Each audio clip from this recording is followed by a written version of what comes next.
Alhamdulillahirabbil alamin.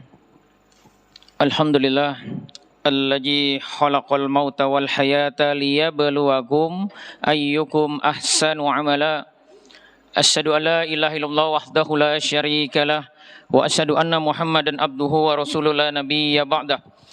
Allahumma shalli wa sallim ala sayyidina Muhammad wa ala alihi wa sahbihi wa man tabi'ahum bi ihsanin ila yaumiddin. Alhamdulillah, Bapak Ibu sekalian, di kesempatan pagi hari ini Allah izinkan kita untuk kembali hidup, ya. Bagi seorang Muslim, ketika Allah hidupkan kita di pagi hari ini, ya, ini adalah hidup baru dan ini patut kita syukuri. Dan Rasulullah mengajarkan kita kalau bangun tidur apa doanya, Pak? Alhamdulillahilladzi ahyana ba'dama amatana wa ilaihin nusyur. Kita bersyukur kepada Allah dibangunkan lagi yang tadinya kita mati. Dan kita sudah statement di awal bangun pagi, ya, bangun tidur kita bahwa kepada Allah kita akan kembali. Jadi mindset kita bagi seorang Muslim ketika Allah bangunkan kita di pagi hari ini, kita bersyukur, artinya masih punya kesempatan kita untuk mohon ampun atas semua dosa-dosa kita, dan kita masih punya kesempatan ibadah hari ini, ya. Dan kalau ajal kita sampai hari ini dan Allah izinkan kita tadi bisa bangun sebelum subuh, bisa qiyamul lail, bisa sholat subuhnya berjamaah, insya Allah kalau ajal kita sampai hari ini kita akan meninggal dalam kondisi husnul khatimah, gitu. Jadi ini nikmat yang luar biasa yang patut kita syukuri dan harus ini menjadi spirit kita. Kalau bangunnya bisa sebelum subuh, bisa subuhnya berjamaah, Masya Allah, ya. Harusnya semua masalah kehidupan kita itu lupa, gitu. Ya, apalagi kalau nanti habis kajian dikasih sarapan, nah itu kata Rasulullah orang kaya kita berarti, gitu. Ya. Kenapa? Artinya kita masih bisa makan hari ini, gitu. Ya. Jadi nggak usah risau lagi dengan kehidupan kita, gitu. Bapak sekalian, tema kita pada hari ini adalah faktor penenang dan penguat jiwa kita, gitu. Banyak orang yang berpikir bagaimana hidupnya aman, jauh dari masalah. Padahal, ya, selama kita masih hidup, hidup kita itu akan dari satu masalah ke masalah berikutnya. Itu pola kehidupan, ya. Ini nggak paham di sini, itu nanti akan banyak bapernya, gitu. Ya. Jadi yang sesungguhnya dibutuhkan kita dalam kehidupan ini adalah kekuatan jiwa kita, kekuatan mental kita, gitu. Agar bisa apa? Tabah, bisa sabar, dan bisa tetap optimis menjalani kehidupan ini hingga nanti, ya, ajal kita sampai. Itu sebenarnya yang kita butuhkan, itu. Ya. Nah, kekuatan jiwa ini terkait tentang apa? Tentang bagaimana mindset berpikir kita. Nah, mindset ini ditentukan dengan pemahaman. Jadi kalau Al-Mujadid bikin program seperti ini rutin, Sabtu Ahad bikin kajian, ini bagian dari menghilangkan subat pemikiran. Bagaimana memberi penguatan kepada jiwa kita, caranya adalah belajar. Banyak orang salah bersikap menjalani kehidupan ini karena dia punya subat-subat pemikiran. Jadi amal atau aktivitas kita, sikap kita terhadap sebuah masalah itu tergantung dari cara kita memandang masalah itu. Nah, cara kita memandang masalah itu tergantung dari pemahaman kita. Nah, pemahaman itu didapat dari mana? Dari proses belajar. Jadi dalam Islam itu menuntut ilmu, belajar itu menjadi sebuah hal penting, bahkan menjadi kewajiban.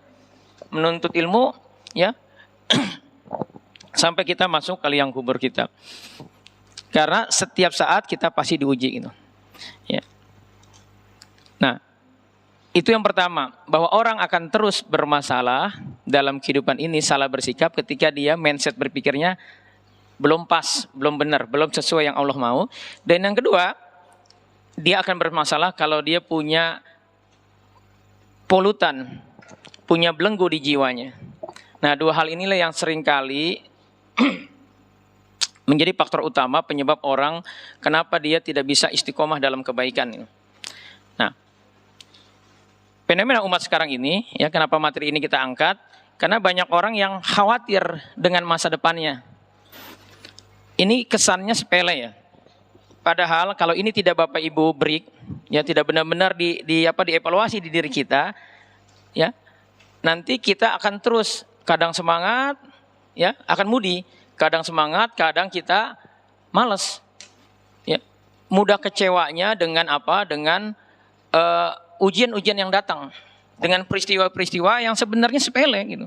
Tapi karena jiwa kita sebenarnya belum tenang, akhirnya hal-hal sepele itu menjadi pikiran, menjadi hal yang kita fokuskan sehingga akhirnya mengacaukan, ya, membuat tujuan-tujuan utama kita jadi tidak terpikirkan dengan maksimal.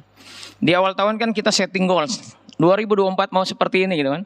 Lagi Masya Allah Al-Mujadid katanya ada raker untuk membuat target 2024 gitu. Ya. Ini akan jadi apa? Jadi tinggal impian ketika jiwa-jiwa yang menjalani program itu, ya, tidak kuat. Karena dalam prakteknya kita akan terus diuji dengan permasalahan-permasalahan kehidupan. Kalau kita tidak punya jiwa yang tenang, jiwa yang kuat, hal-hal sepele bisa merubah impian kita itu. Contoh kita semangat ngaji nih, tiba-tiba dapat gosip, ya, dapat gosip, wah si Anu begitu, kita digosipin, itu kalau kita jiwanya guncang, ya, menyimpan kekhawatiran, kecemasan, kesedihan dengan takdir hidup kita, maka ya gosip-gosip seperti itu kita ladenin.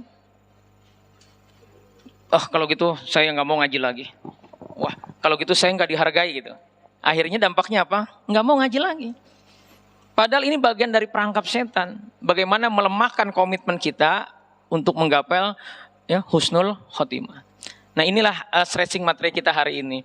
Kita sudah baik, ingin ikut kajian, ya, punya goal, punya tujuan, punya program, tetapi itu tinggal impian ketika jiwa-jiwa yang menjalaninya masih belum tenang. Gitu. Ya. Nah, kenapa belum tenang? Karena banyak orang yang tanpa dia sadari dia sedang menyimpan kesedihan, dia menyimpan kecemasan. Padahal, ya, barometer, indikator keimanan kita harusnya tidak ada lagi kekhawatiran dengan masa depan. Ini salah satu ayat, ya, yang menjelaskan bahwa indikator atau barometer keimanan kita itu harus sampai level ini. Kata Allah di surat Yunus ayat 62-63, ala inna awliya Allahi la khawfun alaihim walahum yahzanun. Ingatlah, sesungguhnya wali Allah itu, orang-orang beriman itu tidak ada kekhawatiran di hatinya dan tidak bersedih hati. Dan dua poin ini, tidak ada ketakutan, tidak ada kekhawatiran dengan masa depan, menjadi promo Allah dalam setiap kebaikan yang Bapak Ibu lakukan. Perhatikan aja, ayat tentang infak, ayat tentang beramal soleh, pasti ujung-ujungnya la khaufun alaihim walahum yahzanun. Jadi kalau Bapak Ibu merasa sering melakukan kebaikan, amal yominya bagus, tiap hari tilawah Quran, tetapi masih resah, khawatir dengan masa depan, masih sedih dengan takdir hidupnya, ini ada sesuatu di jiwa kita. Ada kesalahan mindset berpikir kita, dan bisa jadi ada polutan di diri kita yang menyebabkan itu terjadi gitu. Jadi yang ingin saya sampaikan itu penting bagi kita terus muhasabah, evaluasi. Nah, apalagi sekarang kita diizinkan hidup di bulan Rajab. Bulan Rajab ini salah satu dari 4 bulan haram, 4 bulan yang disucikan, yang kalau kita melakukan aktivitas kebaikan di bulan ini, Allah lipat gandakan pahalanya. Dan iblis dan pasukannya bikin strategi, Pak. Bagaimana kita tidak maksimal, ya, di bulan Rajab ini. Targetnya di mana, Pak? Agar Ramadan kita nanti itu tidak maksimal. Padahal Ramadan itu adalah keutamaan buat kita dari Allah. Untuk apa? Menghapus dosa kita sehingga bisa jadi 0. Nah, bagaimana supaya Ramadan yang nggak maksimal? Di bulan Rajab ini kita diganggu. Dan Rajab ini adalah fasilitas dari Allah. Bagaimana kita bisa maksimal? Salah satunya di bulan Ramadan. Maka bagi orang-orang dengan polutan, ya, penyakit hatinya masih kuat, di bulan bulan Rajab ini bisa jadi dia sakit. Ya. Terus lebih sensitif, jadi mudah tersinggung. Padahal kemarin-kemarin enggak gitu. Ya, terus lebih arah untuk pada hal-hal negatif lebih kuat. Itu ujiannya. Bagaimana solusinya? Solusinya adalah kita tingkatkan amal-amal yomi kita, ya, perbanyak kebaikan, ya, semua hal. Kita qiyamul lail, kita sholat subuhnya berjamaah, kita zikir pagi petang, kita bersedekah, semua hal kita lakukan untuk apa? Untuk meminimalisir gangguan itu dan memaksimalkan ketaatan kita. Karena sesungguhnya ketaatan itu akan berdampak apa? Ketaatan berikutnya. Dan maksiat itu akan berdampak maksiat berikutnya. Coba Bapak Ibu evaluasi, rangsangan untuk maksiat di bulan Rajab ini, itu yang tadinya nggak ada bisa jadi ada gitu. Ketika kita punya polutan, punya belenggu setan, rija setan yang masih bersemayam di diri kita. Jadi kalau Bapak Ibu masih ada rasa khawatir, ketakutan, nanti gimana ya saya ya, besok gimana? Nah itu bagian dari apa? Perangkap setan. Bagian dari tanda kalau kita memakai logika ini, ya, logika ayat ini surat Yunus 62-63 bahwa wali-wali itu tidak ada khawatiran dan tidak bersedih dengan takdir hidupnya. Siapa dia? Alladzina amanu wa kanu yattaqun, orang-orang yang beriman, yang yakin dan mereka bertakwa. Jadi bukan cuma sekedar yakin tapi mereka juga bertakwa. Dampaknya akan apa? Tidak ada lagi kekhawatiran, ketakutan dengan masa depan. Yang kedua, tidak lagi kesedihan. Berarti kalau kita masih ada rasa khawatir, cemas, sedih, ya, dengan takdir hidup kita, maka jangan-jangan keimanan kita, ketakwaan kita masih kurang. Gitu. Salah satu subhat pemikiran yang setan berikan kepada kita, kita dibikin takjub dengan diri kita.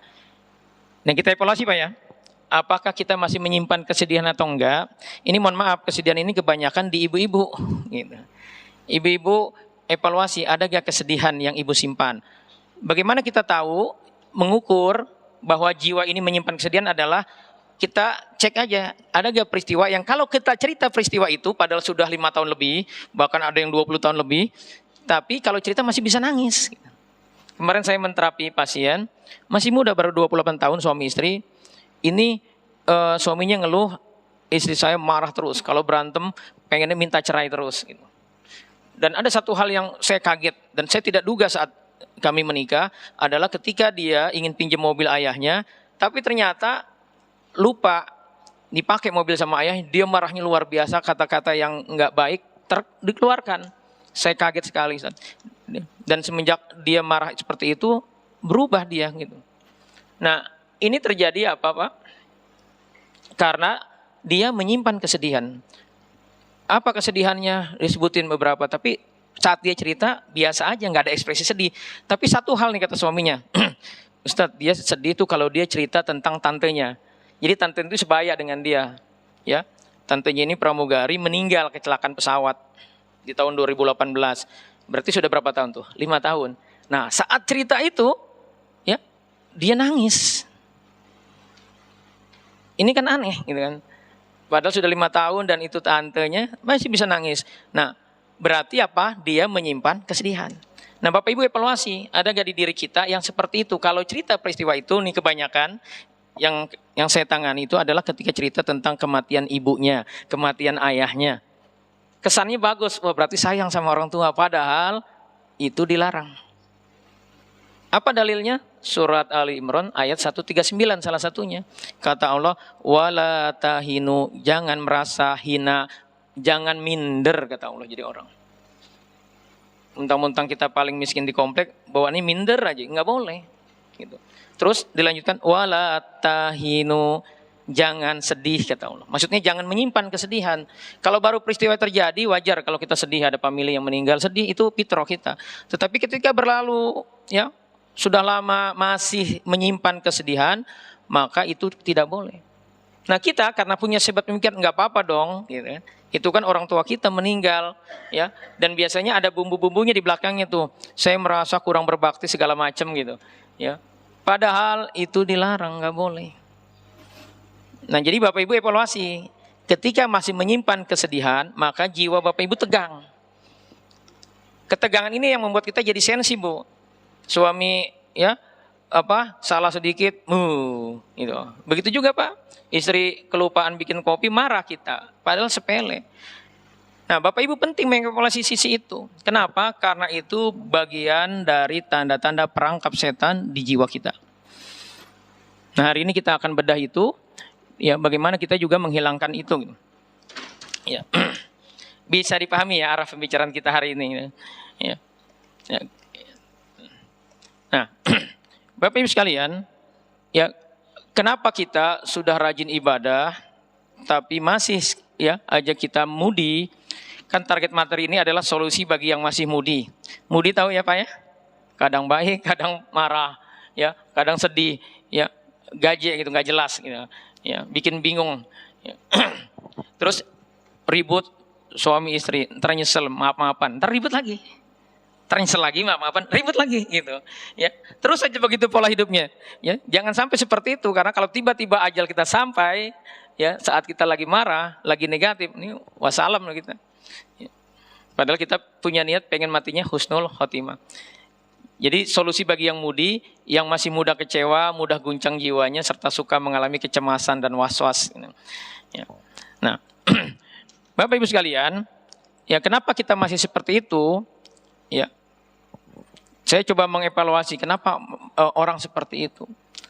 Dan kami menemukan bahwa sumber pemikiran terbesar orang zaman sekarang adalah punya pemikiran bahwa hidup itu ya harus kaya. Ini kesannya boleh gak kita kaya? Boleh. Tetapi ketika itu menjadi obsesi utama, maka siap-siap aja kita kecewa. Pak, kalau kita lihat ada orang kaya, dia rajin ibadah, rajin berinfak, ya, dermawan, soleh, sholatnya berjamaah, itu bukan karena kekayaannya, tetapi karena di hatinya Allah lebih dominan ketimbang hartanya itu. Jadi harta nggak di hatinya. Begitu juga ketika kita ngelihat ada orang susah, ya, miskin, tetapi masalah terus hidupnya, ya, sedih terus. Kalau ngomong tentang kesedihannya, itu sebenarnya bukan karena kemiskinannya dia seperti itu, tetapi karena di hatinya harta dunia lebih dominan dibandingkan Allah. Nah, ini yang nggak boleh dalam diri kita, gitu. Karena kalau itu terjadi, kalau kita kaya pun kita nggak akan dalam ketaatan. Saya banyak sekali contoh orang-orang yang, Ustadz dulu saya miskin, ya hari ini saya punya 4 perusahaan, gedung itu milik saya. Tetapi saya sekarang merasa hidup saya seperti keset, tahu keset Pak ya? Ya. Kenapa? Karena dia dalam merintis kekayaannya, karirnya, sehingga sekarang Allah takdirkan kaya, itu banyak meninggalkan sholat. Bahkan datang ke saya karena dia sudah mau bercerai, istrinya gugat cerai karena dia ketahuan selingkuh. Dan ironinya, itu bukan yang pertama kali katanya.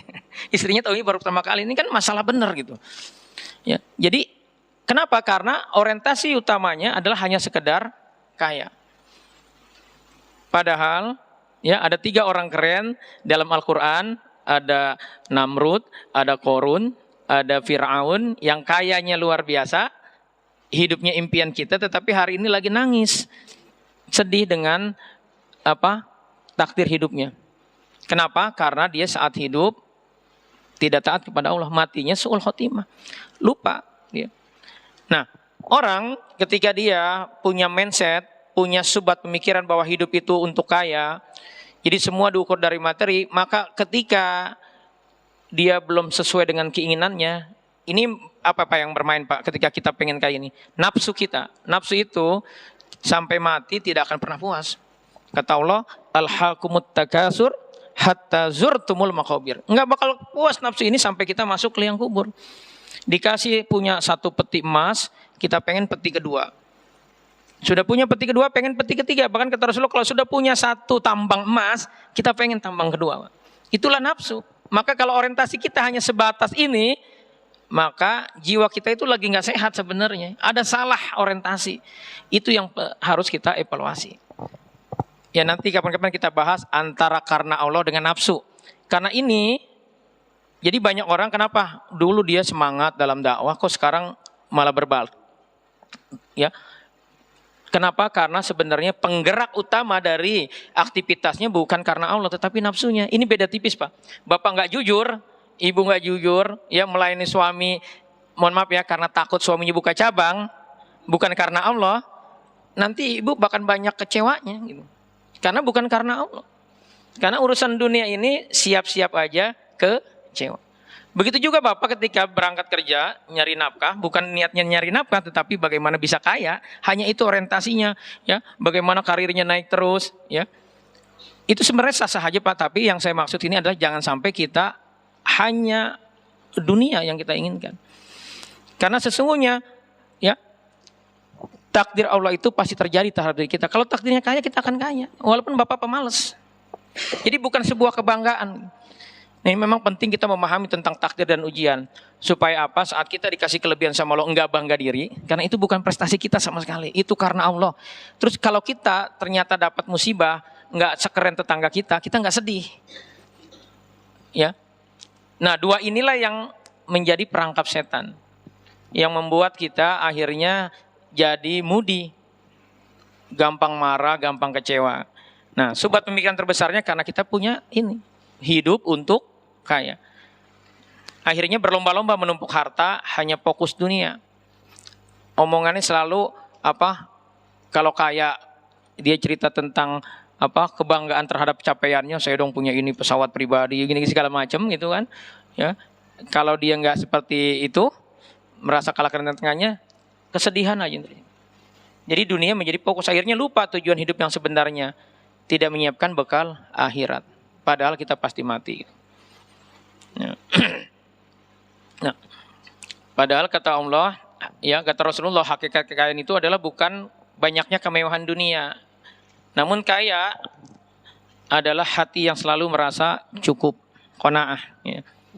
Nah, ketika kita punya subhat pemikiran itu, ini setan akan mudah membuat kita menjadi mudi. Kadang semangat, kadang enggak.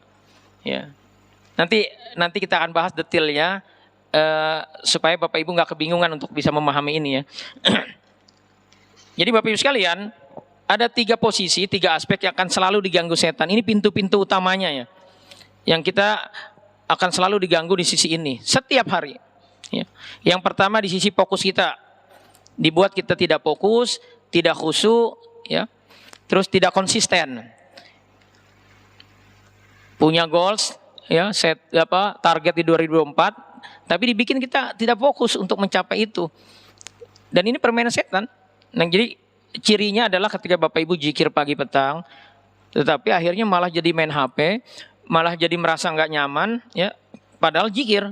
Nah, itu bagian dari belenggu mereka. Ya. Kalau Bapak Ibu mengalami hal itu, ini waspada nih. Ya. Yang kedua di sisi nafsu kita, dibikin ria. Ria ini nanti dampaknya apa? Ujub. Ya. Karena orang ria itu apa Pak? Tahu Pak ya? Senang pamer. Ya. Nanti dampaknya jadi ujub, senang dipuji. Nah, itu tabiat kita. Ya. Terus bangga terhadap harta. Terus syahwat kita diuji terus Pak. Nah, laki-laki itu kan promo surganya apa Pak? Supaya Bapak semangat ibadah, nanti dikasih bidadari. Jadi Bu, ini orientasi bapak-bapak itu Bu memang itu Allah yang setting Pak. Itu fitrahnya. Kalau ibu-ibu apa orientasinya? Harta. Makanya di surga promo buat ibu-ibu apa? Jalan-jalan ke mall. Enak kan Bu ya? Ya. Punya tas baru, baju baru itu Pak. Jadi kalau bapak kesel lagi pengen istri nolak kan pusing tuh palanya. Ibu-ibu juga gitu. Bapak punya duit minta beliin tas baru, bapak nggak beliin, pusing juga palanya gitu. Maka pahami Pak fitrahnya masing-masing gitu. Ya. Nah ibu-ibu banyak yang nggak paham. Nah pasien saya kemarin itu dia pusing karena saat dia ingin ya berhubungan dengan istrinya selalu menolak dengan alasan capek dan sebagainya. Akhirnya dia terjebak apa? Hal negatif. Bagaimana dia bisa mengeluarkan fitrah libidonya itu. Selama laki-laki Bu masih doyan makan, libidonya itu terproduksi terus. Dan itu harus disalurkan, makanya harus nikah. Dan bagi ibu-ibu ketika melayani suami itu ibadah, gitu, berpahala. Nah, tetapi setan bermain di sisi ini, bagaimana hal ini ya tidak bisa berjalan dengan baik. Maka dibikin ibu alasan, ya. Padahal itu bagi laki-laki menjadi sebuah hal yang berat. Walaupun suami ibu baik hati, ya, tidak sombong, rajin menabung, kalau libidonya jarang dikeluarin, nenek-nenek dibedakin aja tergoda. Mungkin ibu ketawa dalam hal ini. Saya banyak pak kasusnya. Bahkan ini kan yang datang ke saya itu bukan orang-orang yang nggak percaya sama Allah ya, tapi orang-orang yang yakin sama Allah, makanya mau datang ke klinik saya terapi Quran gitu. Itu hatta dia ustadz sekalipun terjebak dengan onani, lihat video porno. Kenapa? Karena tadi fitrahnya tidak tersalurkan. Padahal punya istri. Kalau nggak punya istri mungkin ya menjadi ujian buat dia ya. Tetapi ini punya istri. Dan terjadi kenapa? Karena keras istrinya. Dan ini permainan setan karena kita pahami ya. Amalan prioritas setan itu dia dapat komisi besar dari iblis, naik posisinya, jabatannya naik, jadi ring satu iblis ketika bisa menceraikan suami istri. Proses perceraiannya, cara dia menggoda hariannya pak ya, adalah dibikin ya bapak ibu sering berantem, sehingga tidak ada lagi rasa cinta, hati berjarak, sehingga akhirnya nggak selera dengan istrinya, atau istrinya dibikin keras. Tadi salah satu prosesnya yang itu tidak terpenuhi, kebutuhan fitrah kita, libido kita tidak disalurkan, maka akhirnya jadi negatif. Itu di sisi nafsu. Yang ketiga di sisi emosi. Setan akan ganggu kita sehingga kita mudah kecewa, mudah marah, mudah dendam, menyimpan kesedihan, cemas, khawatir ya dengan masa depan kita. Gimana nih nanti nih? Wah katanya Covid mau datang lagi. Udah cemas. Nah ini setan bermain di sisi ini. Dan ini ada pasukannya tersendiri pak. Ada jin sedih. Ya setan itu kan cuma dua golongan, jin dan manusia. Ya jadi setan yang saya maksud setan dari golongan jin. Ada di dada kita itu menyimpan kesedihan, menyimpan kekecewaan. Ya.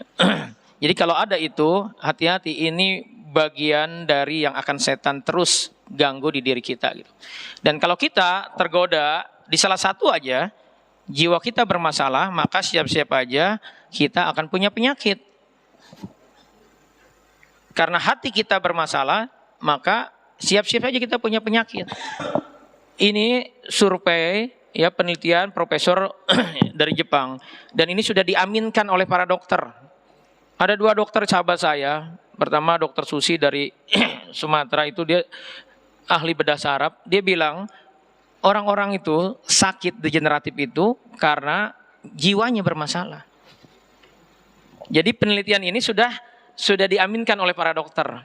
Ya, ada satu lagi teman saya, ya itu subspesialis kanker. Dia ahli kanker. Dia bilang orang-orang yang sakit kanker itu bukan karena kurang gizi dan bukan orang-orang miskin mayoritasnya, tetapi mayoritasnya justru orang menengah ke atas.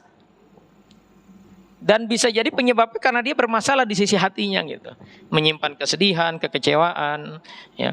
Ini contohnya, sakit mah bukan hanya kesalahan pola makan, tapi justru didominasi oleh stres. Hipertensi bukan hanya diakibatkan oleh terlalu banyak konsumsi makanan yang asin, tetapi lebih dominan karena kesalahan mengelola emosi. Ya. Kolesterol bukan hanya diakibatkan oleh makanan berlemak, tapi rasa malas berlebih yang lebih dominan menimbun lemak. Sakit asma bukan hanya terganggunya suplai oksigen ke paru-paru, tapi sering merasa sedih yang membuat kerja paru-paru tidak stabil. Sakit diabetes, ya, bukan hanya terlalu banyak konsumsi glukosa atau gula, tapi sikap egois dan keras kepala yang mengganggu fungsi pankreas. Jadi hati-hati nih kalau kita punya sifat egois. Terus liver, ya hati maksudnya sakit. Bukan hanya kesalahan pola tidur, tapi sikap suujon dan buruk sangka kepada orang lain yang justru merusak hati. Nah, terus yang ketujuh, jantung koroner bukan hanya dikaitkan oleh sumbatan aliran darah ke jantung, tapi karena jantung kurang merasakan ketenangan sehingga detaknya tidak stabil. Ya. Jadi kalau kita mengalami salah satu dari ini, kolesterol kita tinggi, ya, kita punya darah tinggi atau kita punya diabetes, gula darah kita tinggi, coba aja evaluasi di sisi hati kita. Nah, solusinya ini poin 1 sampai 4 ya.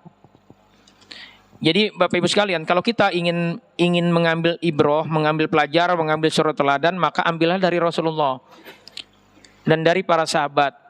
Dan kalau kita mengambil orang di zaman sekarang, itu jangan pernah kita mengambil contoh dari orang-orang yang belum teruji, artinya yang masih hidup. Karena kalau orang masih hidup itu sangat potensi dia kena fitnah. Kita nggak tahu nanti akhir hidupnya seperti apa. Maka ambil contohlah dari Rasulullah dan para sahabat yang mereka sudah dapat gelar radhiyallahu anhu. Mereka sudah dapat gelar Allah ridho kepada mereka gitu. Jadi kehidupan mereka itu sudah Allah stempel bagus. Ya, Allah ridho kepada mereka. Ini sudah pernah kita bahas ya.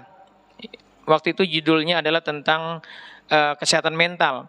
Kenapa para Rasulullah dan para sahabat jarang sakit, ya, selalu optimis, ya, semangat dalam dakwahnya, menjalani kehidupannya karena mereka pertama beriman dan bertakwa kepada Allah.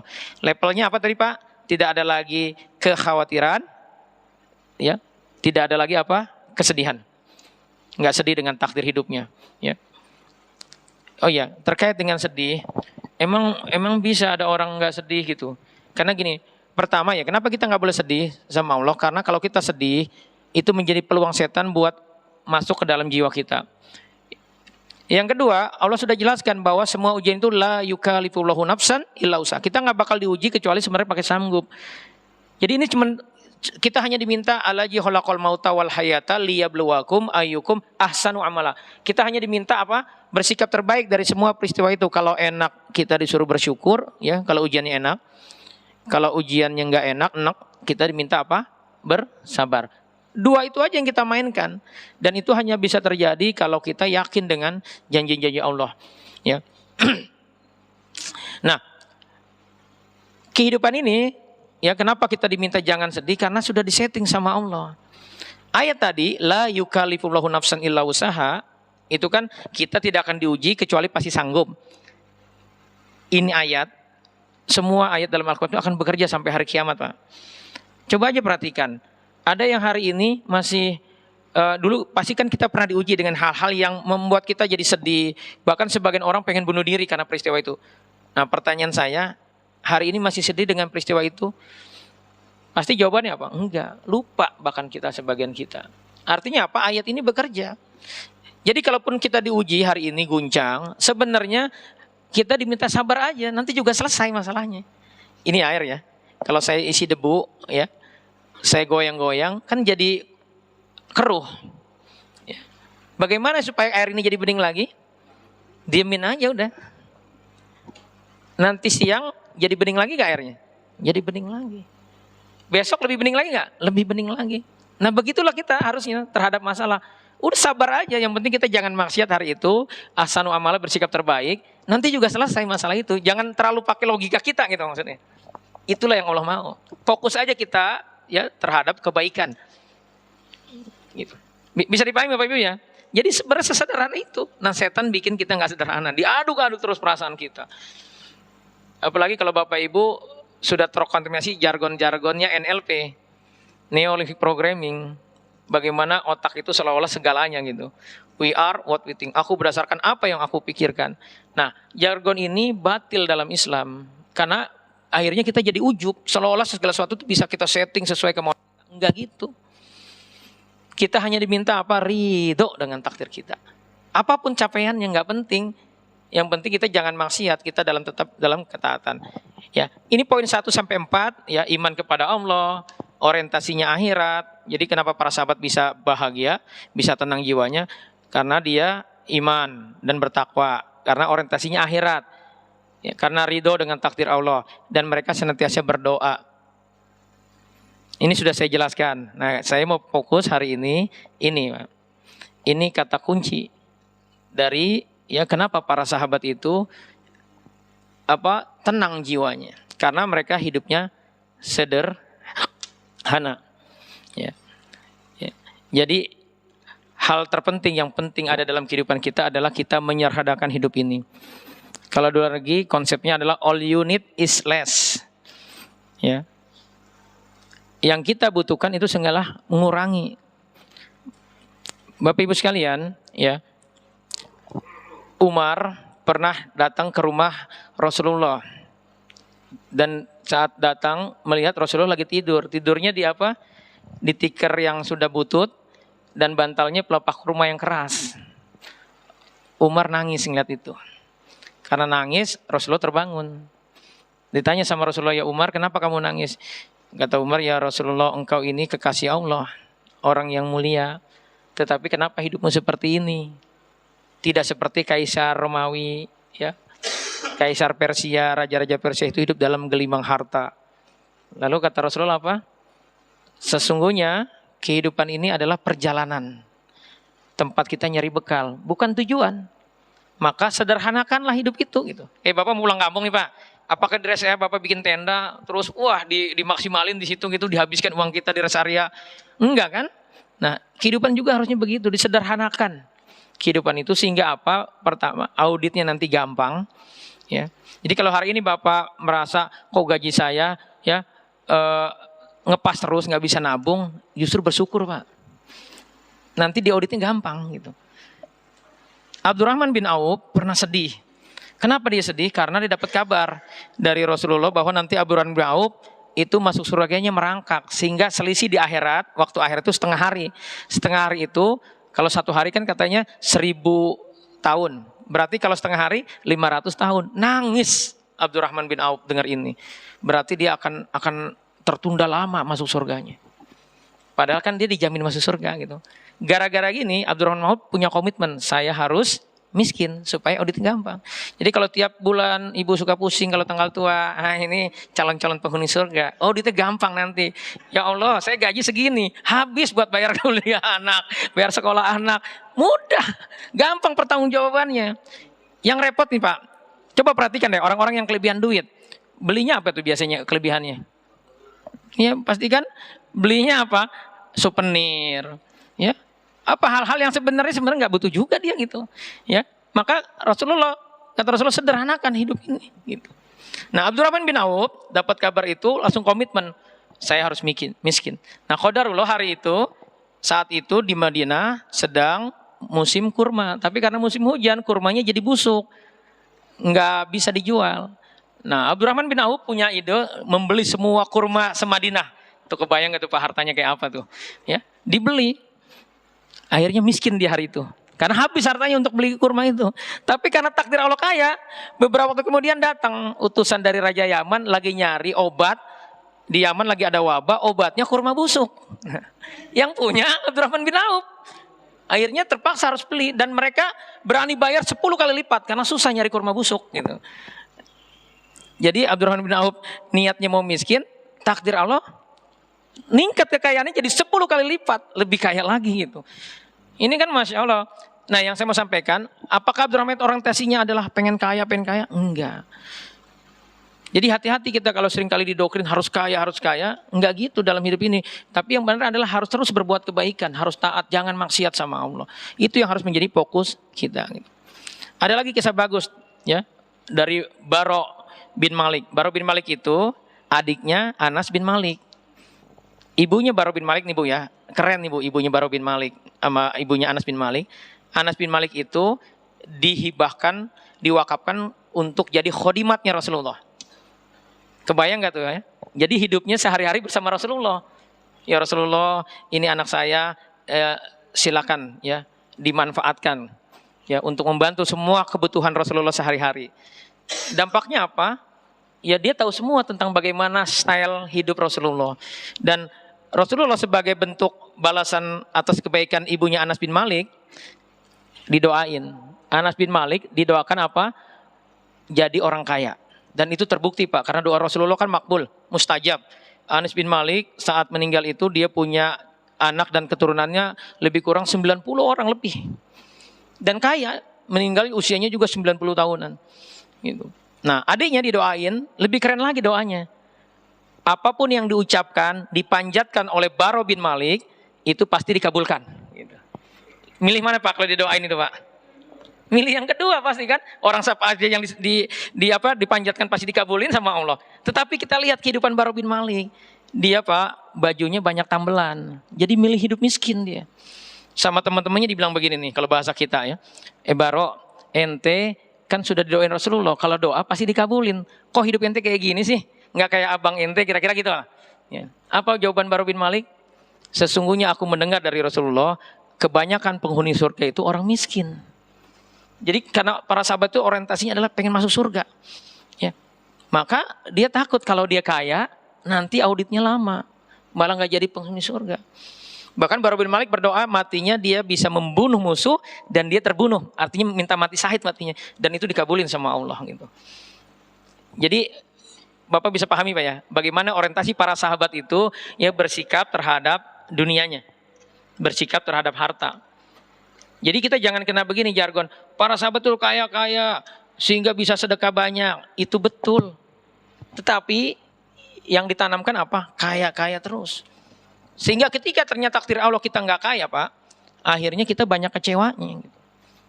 Kenapa? Karena jadi orientasi utama. Ini bukan berarti melarang kaya, bukan. Memang kita harus kaya. Kita rajin aja, maksimal aja, jangan sampai bikin dosa, jangan maksiat, selalu dalam ketaatan. Insya Allah jadi berkah kehidupan kita. Gitu. Karena dalam prakteknya, seberapapun harta Bapak Ibu pasti cukup.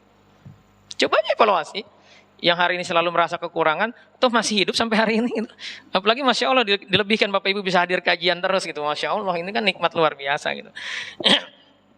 Ya, jadi yang kita butuhkan, yang harus kita tiru dari para sahabat, ini kan saya yakin ya faktor tadi 1 sampai 4 ini, ya Bapak Ibu kan sudah melakukan.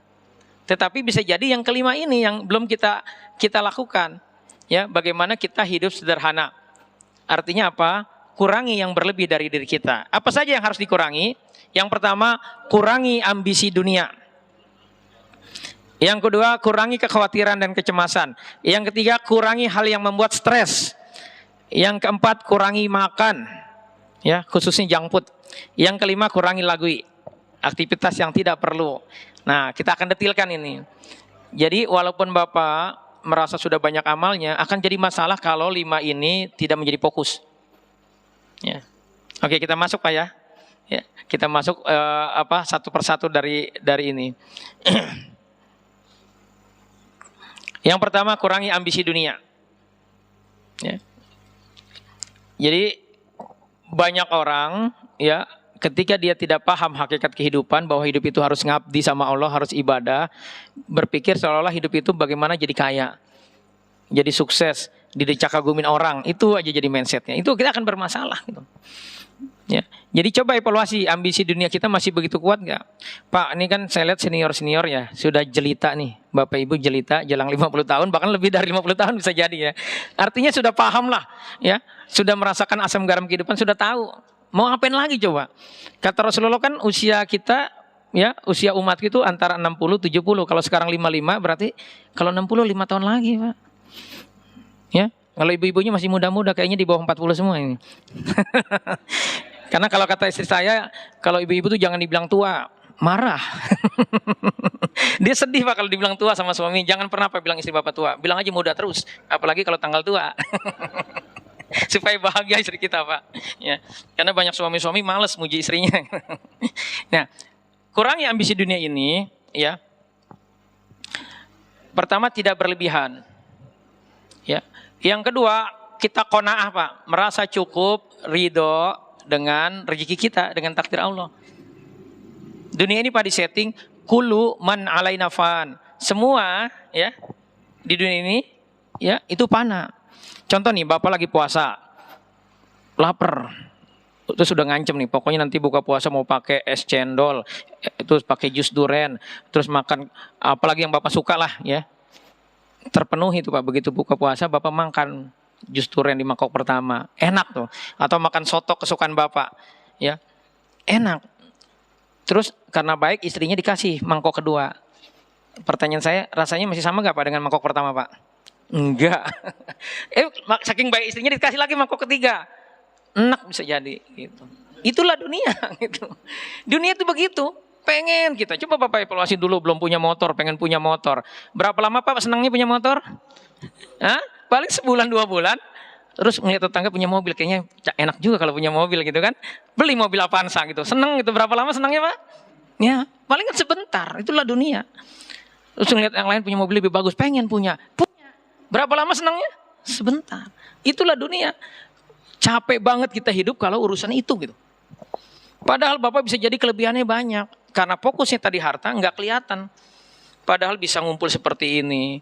Ini jangan disangka nggak ada manfaatnya. Ini bikin kita bahagia Pak. Ini kesana sepele. Ini masalah nikmat luar biasa gitu. Jadi sederhanakan hidup. Ya, jangan terlalu punya banyak ambisi dunia. Terus waktu kita jangan Senin sampai Ahad habis untuk apa? Nyari duit. Ada waktu-waktu untuk peduli sama tetangga, ada waktu-waktu untuk dakwah, memberi kontribusi buat masyarakat. Ya, kalau Bapak sekarang sudah dimudahkan seperti itu, Masya Allah ini udah cakep banget hidup itu. Ya, karena 4 syarat supaya nggak rugi apa Pak? Surat Al-Asr harus yakin sama Allah, ilal ladzina amanu, terus wa amil solihat, kita bertakwa melakukan amal soleh. Yang ketiga apa? Wa tawassaw bil haq, saling menasihati dalam kebaikan, artinya mau berdakwah, mau peduli sama orang lain, jangan merasa soleh sendiri, tetapi sama orang lain nggak peduli. Dan yang keempat, wa tawassaw bil sabar, disuruh sabar kita. Jadi kalau hidupnya cuma rumah kantor, habis waktu, nggak ada kesempatan buat berkontribusi buat orang lain, nanti kita kayak pohon mangga yang nggak berbuah, Pak. Bapak punya nanam pohon mangga, nggak berbuah, diapain sama Bapak tuh? Ditebang. Kita kalau nggak ada kebermanfaatan buat orang lain, Pak, akan Allah ganti dengan orang nanti yang punya kebermanfaatan buat orang lain. Ya, padahal bisa jadi kelebihan Bapak banyak gitu. Nah, ya. Terus fokusnya adalah mencari bekal, perbanyak amal, Pak. Jadi gini, kita itu hidup berbatas. Kalau di usia segini orientasi masih sedih karena capaian yang nggak sukses saudara-saudara kita, nggak sukses tetangga kita, ini kasihan, bahaya Pak. Ya, jangan sampai kita mati dalam kekecewaan, dalam ambisi besar tentang harta. Ya. Nah ini yang pertama. Yang kedua, kurangi khawatiran, kecemasan. Jadi jangan pernah kita mengkhawatirkan masa depan. Pak, ada yang hidup di dunia ini karena kemauan sendiri, ngajuin proposal gitu, kalau ya Allah saya pengen hidup di dunia gitu. Ada nggak? Nggak ada. Semuanya by apa? By tugas Allah. Karena Bapak dapat tugas dari Allah. Untuk apa? Menjadi khalifah fil ardh, untuk berkontribusi, dan Bapak dikasih semua potensi untuk menjalankan tugas itu, termasuk kebutuhan hartanya. Sebagaimana Bapak yang kerja di kantor kan, kalau dapat tugas luar, ada SK-nya nggak Pak? Ada biaya transportasinya, ada akomodasinya, penginapannya dikasih, semuanya dikasih. Terus dikasih batasan nggak Pak? Kapan harus balik lagi ke kantor? Ada. Nah gitulah hidup. Jadi nggak usah mikirin, nggak usah cemas dengan masa depan kita karena sudah dijamin sama Allah. Gitu. Terus juga jangan sedih dengan masa lalu. Nah ini buat ibu-ibu ya, kita evaluasi kenapa kita mudah cemas. Yang pertama, kenapa kita akan mudah cemas? Karena kita belum paham dan yakin dengan aturan kehidupan tentang takdir dan ujian. Jadi Bapak Ibu sekalian, kita harus paham bahwa hidup itu sudah ditetapkan oleh Allah takdirnya. Kita akan jadi seperti apa. Nah, terkait memahami harta begini, Abdul Manzila, posisi seorang hamba itu yang tertinggi ketika dia kaya raya Pak, dan dia dermawan, dia taat sama Allah. Tetapi kata Rasulullah, kalau kita takdirnya kaya, kita bisa seperti dia. Caranya gimana? Kita punya niat, ya Allah kalau saya kaya, saya akan seperti dia. Punya niat aja seperti itu Pak, pengen kaya, terus pengen bisa berderma, memberikan kebaikan dengan harta kita, maka posisi kita di hadapan Allah sudah setara dengan mereka gitu. Jadi harta itu penting nggak jadi Pak? Enggak penting. Maksudnya jangan jadi orientasi utama gitu. Jadi jangan sedih lagi nih kalau kita ternyata di komplek ini nggak paling keren gitu, atau bahkan paling rendah ya secara capaian dunianya. Nggak usah lagi sedih lagi gitu. Ya, jadi nggak perlu lagi cemas. Jadi hidup itu akan selalu cemas kalau kita belum paham dan yakin dengan aturan kehidupan, dengan takdir dan ujian, bahwa hidup itu nggak kebetulan. Ya, kita akan terus diuji. Kalau Bapak pengen cita-citanya ingin masuk surga, maka kita akan selalu diuji dengan cita-cita itu. Dan ujian itu hanya untuk menguji benar gak kita ini, ya, karena Allah gitu. Ini yang pertama. Ya. Yang kedua, kenapa orang cemas? Karena ada dosa yang belum diistighfari, belum taubat. Kata Allah, "Waman a'rada an dzikri fa innalahu ma'isatun dunka." Barang siapa yang berpaling dari peringatanku, bikin dosa, maka kita akan sempit hatinya. Jadi kalau hari ini sering sempit dengan perilaku anak, perilaku istri, perilaku suami, ini jangan-jangan ada dosa di diri kita atau di keluarga kita yang akhirnya kita sempit terus dengan masalah itu. Ya, dievaluasi. Faktor ini kenapa kita cemas. Dan yang ketiga karena overthinking, berpikir berlebihan, berpikir yang nggak perlu, ya, berpikir yang tidak tepat, tidak sesuai kenyataan, berpikir yang terlalu banyak. Hati-hati kalau kita sering main sosmed, ini akan punya nih overthinking. Nah yang keempat karena waswas setan, karena gangguan jin. Nah Bapak Ibu sekalian, salah satu sebab pemikiran kita kenapa kita mudah cemas karena ini. Di dunia ini sudah Allah setting apa yang kita bisa kendalikan dan apa yang tidak bisa kita kendalikan. Kita seringkali fokus sama yang tidak bisa kendalikan. Ini tentang bagaimana kita berpikir Pak ya. Yang bisa kita kendalikan, ini kebanyakan mohon maaf nih di ibu-ibu ya. Yang bisa kita kendalikan apa? Pikiran kita, opini kita, sikap dan tindakan kita bisa dikendalikan Pak. Bapak hari ini mau mikirinnya lagi jalan-jalan ya, atau mau mikirin yang sedih-sedih bisa nggak Pak? Bisa. Itu suka-suka Bapak ya. Terus keinginan kita bisa kita kendalikan? Bisa. Niat dan tujuan kita bisa. Maka terkait yang kita bisa kendalikan, kita diminta ikhlas. Ikhlas itu maksudnya karena Allah. Jadi semua orientasi kita, niat kita, pikiran kita harus kebaikan karena Allah. Dan harus positif. Bermanfaat buat orang lain ya, buat diri kita dan orang lain. Jadi semua nih niat kita, tujuan kita, cita-cita, pikiran kita. Jadi jangan pernah seujon segala macam ya. Jangan pernah kecewa. Ini semua bisa kita kendalikan. Nah, yang tidak bisa kendalikan apa? Pikiran, opini, tindakan tetangga kita. Pikiran orang lain nggak bisa. Kita lagi nyaman-nyaman ibadah, tiba-tiba digosipin, terus kita gara-gara nggak paham ini kecewa. Padahal Pak kalau kita digosipin sebenarnya apa yang terjadi? Bisa jadi kita malas ibadah Pak, tapi pahalanya banyak. Kenapa? Karena orang yang ngegosipin, menggibahi, itu nyerahin pahala amalnya kepada kita. Enak nggak Pak? Enak. Tetapi gara-gara kita ya nggak paham konsep ini, kecewa terus. Padahal pikiran orang itu nggak bisa kita kendalikan. Yang penting kita jangan berbuat dosa, jangan maksiat, jangan jolimi orang lain gitu. Terus popularitas kita Pak, bisa kita kendalikan? Saya pengen terkenal gitu. Enggak Pak. Itu Allah yang nentuin. Makanya jangan pernah bangga kita dengan capaian kita gitu. Terus kesehatan dan kekayaan bisa kita? Enggak bisa. Jadi sakit, sehat, itu semua ujian dari Allah. Kita hanya bisa menjaganya aja. Di sisi apa tadi? Di sisi perilaku kita, keinginan, niat. Ya. Terus kondisi kita saat lahir, Bapak terlahir dengan orang tua seperti apa, asalnya dari mana, nggak bisa kita kendalikan. Terus peristiwa alam, hujan, bencana alam, bisa kita kendalikan? Nggak bisa. Dan untuk sesuatu yang tidak bisa dikendalikan, kita hanya diminta apa? Ridho. Ridho itu artinya nerima, jangan ngeluh. Jangan sampai turun hujan, ya hujan. Kalau kita model kayak begini, ini kita berarti belum bisa kita, ya, belum dianggap ridho. Bisa dipahami Pak ya? Nah karena itu Pak, penting kita mengetahui apa yang mengontrol kualitas hidup kita. Yang mengontrol kualitas kita adalah arti dan makna yang kita berikan terhadap hal-hal terjadi dalam kehidupan kita.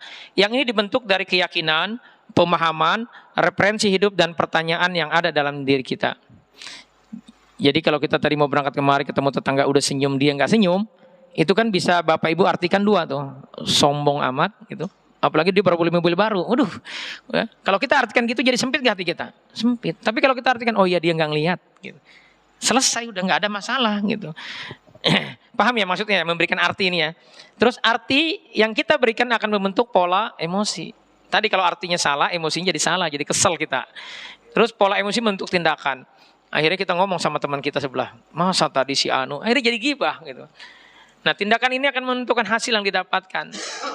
Nah jadi penting bagi kita memahami bagaimana cara kita memberikan arti. Nah, caranya gimana kita memberikan arti agar selalu positif adalah apa yang saya syukuri dari kejadian ini. Karena pasti ada hikmah dari setiap kejadian. Tidak ada yang kebetulan dalam hidup ini. Jadi Hatta itu Bapak baru keluar rumah tersandung batu dan berdarah, itu pasti ada hikmahnya. Dan jangan pernah kita ya tidak bersyukur dengan semua itu. Karena pasti ada hikmahnya. Dan yang kedua, apa yang harus saya pelajari dari kejadian ini yang membuat saya lebih baik, lebih kuat, dan lebih manfaat. Terus apa yang harus saya lakukan supaya merasa lebih baik, jadi lebih baik, orang lain jadi lebih baik, dan lebih manfaat, dan diridhoi Allah. Bisa dipahami ya? Jadi fokus kita adalah ini. Terkait tadi bagaimana supaya kita tidak cemas dalam hidup ini, tidak khawatir. Yang berikutnya, kurangi yang membuat stres. Yang pertama, supaya kita nggak stres, jangan pernah gil. Tidak gil itu tidak merasa tidak suka dengan orang lain, jangan. Terus juga jangan hasad, iri, dengki kepada orang lain. Terus tidak tidak mudah kecewa atau marah. Jadi selalu positive thinking. Apapun yang terjadi positive thinking. Caranya gimana tadi? Apa yang makna dari setiap peristiwa kita selalu berikan arti positif. Ya. Terus tidak menyimpan dendam dan kesedihan. Bapak Ibu akan rugi 2 kali kalau menyimpan dendam dan kesedihan. Sudah terjolimi, nggak dapat pahala. Karena dendam dan kesedihan itu terlarang. Kita pernah bahas ya tentang jangan dendam ini. Ya. Terus perbaiki hubungan. Ya. Jadi kalau kita hari ini ada dengan tetangga nggak tegur-teguran, segera udah temui hari ini, bawain duren, Pak. Ngalah aja rumusnya dengan tetangga itu. Karena nggak penting. Nggak penting. Jadi jangan sampai perjalanan hidup kita menuju akhirat terhambat gara-gara kita nyimpan dendam, kesel dengan tetangga. Habis dia begini, habis dia begitu.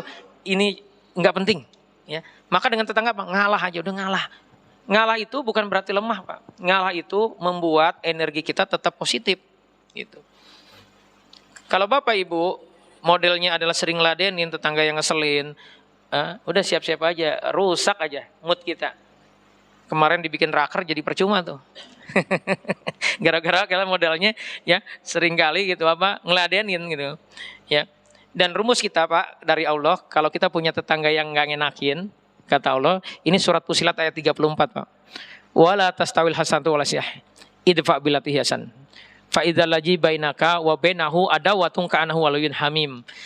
Jadi tidak sama kebaikan dengan keburukan, balaslah keburukan itu dengan kebaikan. Jadi Allah pengen kalau ada tetangga yang ngeselin, kita tetap aja berbuat baik. Niatnya karena Allah, bukan karena dia. Maka orang-orang yang kalau kita kasih kebaikan akan berubah jadi teman dekat. Rasulullah pernah nyontohkan, ya, ada namanya Sofwan bin Umayyah. Umayyah ini kan mati saat perang Badar. Umayyah ini ya pimpinan kafir Quraisy yang paling jahat kepada orang Islam. Nah anaknya Sofwan ini kesel banget sama Rasulullah, benci. Saat putu Mekah, ya sama Rasulullah dikasih 100 unta, mulai berubah dikit, tapi belum senang sama Rasulullah.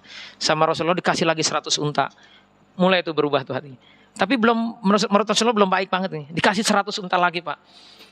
Ya, baru dia bilang nggak ada yang lebih baik dari Muhammad. Gitu. Coba aja Bapak, ada tetangga ngeselin, Bapak hari ini bawain duren. Paling cuman gitu. Belum senyum sama Bapak. Besok bawain lagi. Minggu depan bawain lagi, Bapak gajian beli, bawain lagi makanan lagi, kasih kebaikan lagi.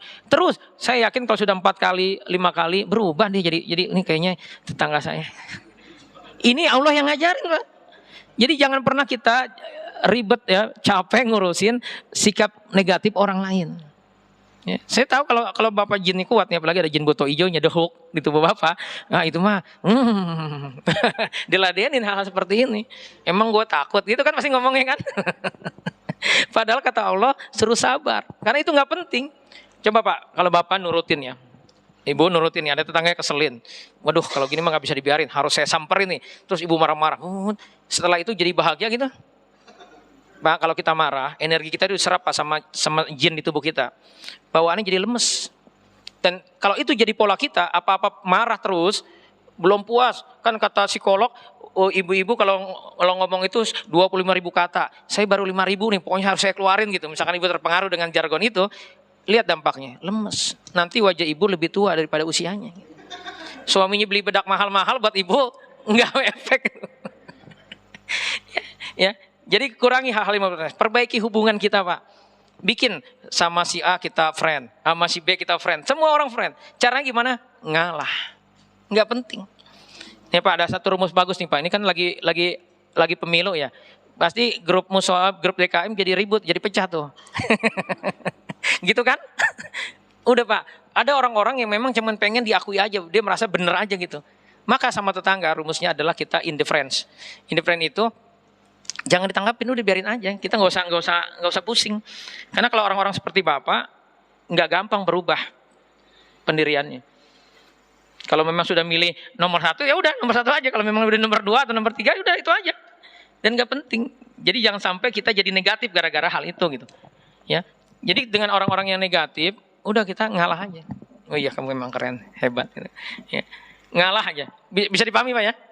Supaya apa? Supaya kita nggak stres. Jangan sampai gini, Bapak diundang makan-makan atau Bapak ngundang makan orang, tapi ceritanya tentang diri kita aja terus. Ya, cerita tentang diri kita terus. Nah, orang itu nggak suka, Pak. Orang itu fokus sama dirinya. Ketika Bapak, acaranya bagus, ngumpul-ngumpul silaturahim, tapi Bapak cerita tentang dirinya, itu nanti akan ada yang terangsang mengkritisi Bapak. Kita nggak terima tuh dikritisi, gitu kan? Karena kita jagoan, gitu kan? Akhirnya apa? Jadi negatif. Gitu. Akhirnya kita kepikiran. Nah, jangan sampai kita seperti itu pola tipe orangnya gitu. Paham Bu ya? Ini ibu-ibu kayaknya mikirnya berdalam ini. Ya. Ya. Terus selanjutnya, ya hindari orang-orang yang negatif. Ya. Orang negatif itu orang yang suka gosip, yang suka ngeluh, gitu. Ya kita hanya sebatas kenal aja udah. Jangan terlalu kita berakrab karena hal negatif itu akan nular, Pak. Ya. Orang-orang yang selalu pesimis, gitu. Ya. Yang orang-orang yang suka komplain, ya. Tapi cuma komplain doang, karena memang dia menjadi ujian kita, Pak. Bapak udah bikin strategi gini, program begini, ada aja pasti yang komplain gitu kan. Udah selama ini sudah kesepakatan rapat, Bapak tenang aja, nggak usah oh ya baik, terima kasih masukannya, begitu aja udah. Ya, hindari juga orang-orang yang mau menang sendiri, ya. Tadi jadilah orang yang indifference, ya. Terus syukuri dan nikmati hidup. Nah nih buat Bapak Ibu, ini kan sudah jelita semuanya. Udah Pak, jangan lagi berantem sama istri. Bu juga gitu. Udah nikmatin, iya capek. Udah nikmatin mumpung masih hidup. Saya yakin ya kalau salah satu meninggal pasti sedih. Udah bayangin kayak masa-masa pengantin baru dulu. Sekali-kali kita Pak ajak Pak istri kita Pak jalan berdua aja. Ngenang dulu, dulu kita begini ya. Jadi hidup itu jadi indah gitu loh. Ya. Jadi nggak capek. Jadi energi kita pakai untuk berkontribusi aja. Suami istri damai udah. Jadi udah suami saya nih kalau naruh kaos dalam selalu aja di sini di sofa. Ibu-ibu gara-gara gitu kesel. Naruh anduk sembarangan kesel. Udah Bu lupakan itu Bu. Jadi kalau ibu ngeliat anduknya naruh sembarangan, ladang amal lagi. Ibu beresin kan pahala gitu. Ya Pak ya. Ya. Jangan ngomel lagi ya. Nanti stres kita. Ya jadi syukuri nikmati hidup ini. Hidup itu indah Pak. Orang-orang yang sudah di kuburan kata Allah, doanya cuma satu Pak. Robirjiun, ya Allah tolong hidupin lagi saya. Mau ngapain? Ya kalau dia jadi suami pengen baik-baik sama istri. Karena nanti itu jadi kenangan manis Bu. Saat di kuburan. Ya, saat pasangan kita udah nggak ada, itu jadi kenangan manis. Alhamdulillah saya sudah berbuat baik. Gitu. Halo? Ya Pak? Jangan sampai rajin ngaji tapi sama istri galak. Juga ibu gitu rajin ngaji sama suami galak, bawaannya ngegas terus. Gitu. Padahal kalau ditanya sayang nggak sama suami sayang, ya. Jadi nikmatin hidup ini, ya. Jadi sering-sering doaan, bikin kompak gitu, ya. Jadi kita fokus untuk apa? Untuk memberikan kontribusi. Bagaimana mencari bekal sehingga bisa ngumpul bareng Pak dengan istri, dengan anak, dengan cucu. Itu diniatin. Jadi bikin hidup ini indah. Gitu. Ya, terus aktif bergerak. Jadi kalau kita mager, malas bergerak, itu kita cenderung akan negatif. Maka banyaklah bergerak. Ya. Terus tidak menunda pekerjaan. Nih hati-hati nih, deadline-nya sebulan. Kita merasa jago, 3 hari lagi ya dari deadline baru mulai kerjain. Ini stres lah itu. Kalau Bapak tipenya seperti itu waspada Pak. Terus rapi dalam tata kelola, tidak sembarangan. Naruh kunci sembarangan gilan butuh teriak-teriak gitu kan. Stres lagi. Hati-hati Pak, ini jadi pemicu, jadi keruh hati kita. Gara-gara apa? Kita tadi tidak baik dalam tata kelola. Yang berikutnya kurangi makan. Makanan ini kata Rasulullah ya, perut itu sumber penyakit. Dari mana penyakitnya? Dari makanan. Maka pastikan kita jangan berlebihan. Pak, ini jangan dipahami kalau lagi diundang makan. Imam Syafi'i kalau diundang makan, makannya banyak. Sampai Imam Ahmad anaknya bingung. Ini kok ulama katanya orang soleh makannya banyak. Tahu gak Pak alasan Imam Syafi'i kenapa makannya banyak? Karena makanan yang disediakan oleh orang yang soleh itu obat. Jadi jangan jaim kalau makan jaim. Giliran di rumah istri masak cuman tempe doang. Marah-marah. Giliran diundang makan sama orang jaim, makannya dikit. Gak apa-apa makan banyak. Nah tapi yang saya maksud begini kurangi makan. Pak, makanan itu hati-hati. Ya. Itu bikin penyakit. Jadi jangan sampai kita perbanyak kerjaan energi kita habis hanya untuk ngolah makanan kita. Maka penting bagi kita rutin puasa. Ini Pak evaluasi kalau Bapak berat puasa sunnah. Ini kan bulan Rajab ya, kita harus perbanyak puasa. Tujuannya melatih supaya nanti Ramadan kita mudah. Kalau kita berat Pak, kayak ada tembok mau puasa, itu hati-hati. Ada penyakit di dada kita, di hati kita. Ada rijas syaiton, bisa jadi ada jin di tubuh kita gitu, yang membuat kita jadi berat untuk puasa. Jadi logikanya macam-macam. Mau rapat, entar kan mau begini, akhirnya nggak puasa. Gitu. Kalau kita begitu modelnya, waspadalah gitu ya. Terus kurangi junk food yang berpengawet, berperasa, berwarna buatan. Terus kurangi makanan yang membuat darah asam, tepung, gula, berkarbonat. Jadi walaupun Bapak ya orangnya baik hati, tidak sombong, rajin menabung, nggak mau marah, tapi kalau makannya tepung terus, makannya gula terus minum-minuman berkarbonat, darah Bapak asam. Di darah asam lah Bapak mudah marah. Jadi makanan itu berpengaruh. Maka sederhanakan aja makan kita, gitu. Ya, kan jadi hemat juga kan, Pak? Ya. Nah, terus yang terakhir, kurangi lagwi. Apa sih lagwi? Ya, aktivitas yang tidak perlu.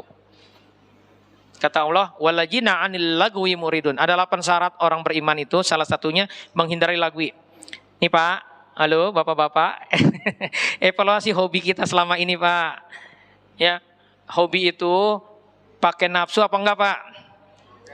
Ibu-ibu juga. Ya, hati-hati hobi kita. Itu kalau lagwi nggak ada hubungannya buat akhirat kita, terus pakai banyak harta kita, sepeda kita modifikasi sampai puluhan juta, motor kita modifikasi sampai ratusan juta, itu hati-hati, auditnya ribet, Pak. Ya. Terus kurangi belanja yang tidak perlu, kurangi bermain sosmed. Ya. Ini bulan Desember ibu-ibu buka sosmed banyak yang posting jalan-jalan. Ya suami ibu ngajak jalan-jalan, sedih akhirnya. Padahal tadinya semangat. Ya, baru pulang kajian ngeliat sosmed orang-orang pada jalan-jalan, kita nggak jalan-jalan gitu. Jadi sedih. Ya. Nah surveinya Pak, di Amerika tapi surveinya ini ya, itu orang menghabiskan minimal 4 jam untuk sosmed. Bayangin kalau Bapak baca Qur'annya lambat, 4 jam itu berarti bisa dapat 4 juz. Kalau cepat kan sekitar 20 sampai 40 menit ya. Setengah jam sampai 40 menit lah. Jadi sayang kita kalau terlalu banyak habis waktu untuk bermain sosmed. Terus kurangi begadang. Pak, kalau Bapak rajin begadang, Bapak males amal yaumi. Baca Quran males. Kenapa? Karena Bapak melawan ritme sirkadian tubuh. Kalau Bapak begadang, itu recovery tubuh nggak terjadi. Jadi sebelum jam 11 pastikan sudah tidur. Tapi saya sibuk.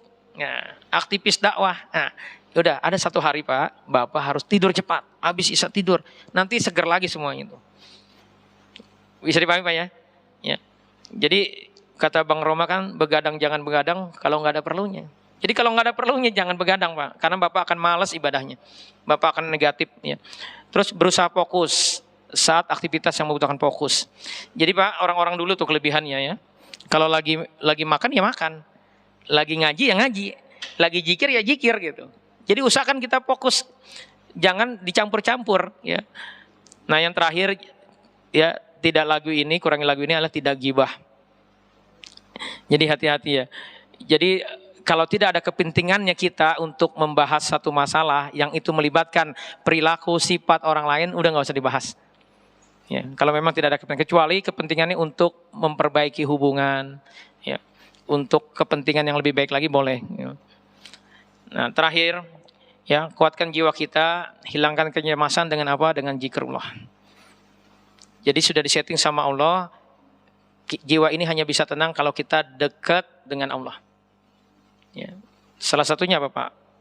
Sholat subuhnya berjamaah, rajin baca Quran, rajin berzikir, rajin sedekah. Itu semuanya sarana-sarana membuat jiwa kita tenang. Nah, bagaimana kalau kita ternyata tipenya suka gelisah, suka mudi? Nah, ini ada rumusnya nih. Dari kitab Al-Azkar An-Nawawiyah ada 5 rumusnya. Yang pertama, ya, membaca Al-Qur'an dengan tadabbur, perenungan. Jadi kalau baca Quran, Pak, pastikan kita juga tadabbur, Pak. Nah, orang kan suka berat, target 1 juz 1 hari gitu. Saya punya kelompok pengajian, itu saya monitor di bulan Rajab ini. Sudah 1 juz belum, harus laporan sebelum tidur, pokoknya harus 1 juz gitu. Itu ada bagi orang-orang yang berat. Kenapa? Karena posisinya 1 juz. Padahal coba kalau Bapak bagi 1 juz berapa menit Pak? Kalau Bapak mungkin 40 menit kali ya. Atau 60 menit lah. Ya, 40, 50, 60 menit. Yang paling lama kan 60 menit. Dibagi aja di 5 waktu sholat kita. Berarti usahakan gini Pak rumusnya. Setiap habis subuh ini pastikan kita baca Quran. Walaupun cuma 10 menit, 15 menit. Karena nanti itu akan berefek enak lagi nanti habis zuhur baca Quran, habis asar. Tapi kalau di pagi-pagi tidak awali dengan zikir, berat. Dan jadi fokusnya kalau bisa dibagi 2, pagi setengah jam, sore atau malam setengah jam, atau dibagi 3. Jadi kalau fokusnya 1 jam lama nggak Pak? Sebentar. Jadi jangan di masjid kita jangan fokusnya 1 juz, tapi fokusnya adalah jamnya yang kita berikan, infakkan untuk Allah dalam rangka kita berzikir. Bisa dipahami Pak ya? Ya, jadi baca Quran dengan tadabbur minimal sehari 1 jam Bapak harus sediakan waktu. Kalau sibuk ya mungkin hari ini kita nggak bisa banyak karena sibuk, besoknya kita bayar gitu. Ya. Terus kosongnya perut dengan puasa. Jadi puasa itu Pak, itu melemahkan setan di tubuh kita. Puasa itu menenangkan jiwa. Jadi kalau kita pengen tidak pemarah, pengen syahwat libidonya itu terkendali, puasalah. Yang ketiga qiyamul lail, sholat malam. Sholat malam itu menenangkan jiwa, menguatkan jiwa. Ya. Dan yang keempat berdoa di waktu sahur sebelum subuh. Ya. Nah supaya bisa bangun sebelum subuh jangan begadang. Yang kelima duduk bersama orang-orang soleh. Ya model-model kayak gini. Bapak Ibu, ini materi bukan khusus Bapak Ibu. Bapak Ibu kan sudah jelita nih, jelang 5 tahun bahkan 50 tahun lebih. Bapak Ibu harus fokus membangun legacy.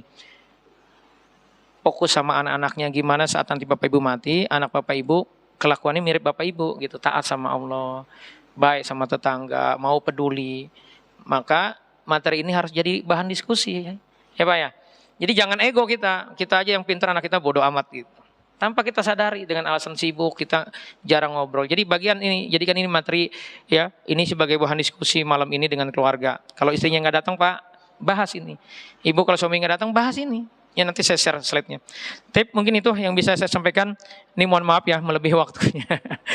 Karena saya tahu ya, karena ini saya kumpulkan tema-tema ini, materi ini dari permasalahan yang ada supaya jadi membumi. Jadi nggak kita niatnya langit tetapi nggak nginjak bumi. Akhirnya kita masalah terus gitu. Ya. Tapi belum soal ya, saya kembalikan ke pembicara. Billahi taufiq wal hidayah. Assalamualaikum warahmatullahi wabarakatuh.